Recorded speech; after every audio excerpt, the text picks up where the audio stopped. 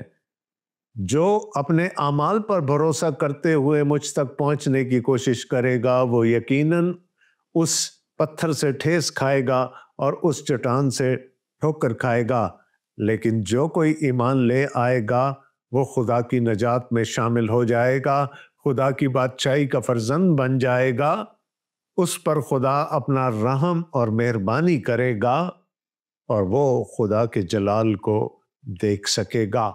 موسیٰ کی طرح نہیں جس پر ایک نامکمل مکاشفہ ہوا تھا، خدا اپنا ہاتھ رکھے رکھا موسیٰ پر جب تک خدا کا جلال وہاں سے گزر نہیں گیا، اور موسیٰ کو اس جلال کا ایک بہت ہی چھوٹا سا حصہ دکھائی دیا۔